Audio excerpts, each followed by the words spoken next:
মাজার আর রস সব ব্যবসা। আপনারা এইসব কাজে যাবেন না। আগরবাতি, মোমবাতি, চাদর দেওয়া, মশারি দেওয়া, এগুলো মুসলমানের কাজ না।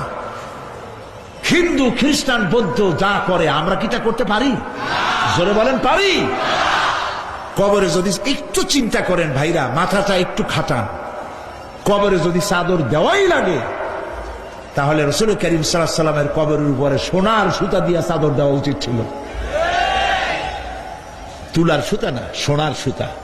আর ওই রকমের দেওয়ার সিস্টেম হলে উম্মতেরা সোনার সুতা না, নিজের বুক নিজে ভাইয়া কলিজা পার করে রাসূলুল্লাহর কবরের উপর দিয়ে দিত। নবীর পরে সম্মান সাহাবায়ে কেরাম।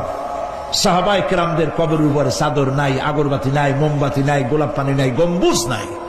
মাজার একটা হইছে, সেটারে গম্বুজ বানাইতে হবে। কেন গম্বুজ বানাবে? দরকারটা কি? তওবা করুন, জিন্দেগিতে আর কোনদিন মাজারে কোনো সাহায্য করবেন না, এক পয়সাও না।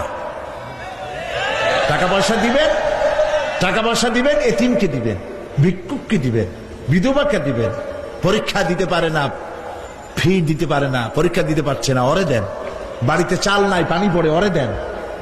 অন্ধ মানুষকে দেন, লুলাকে দেন, এতিমখানায় দেন, মাদ্রাসায় দেন, টিউবওয়েল বানায় দেন যেখানে পানি নেই।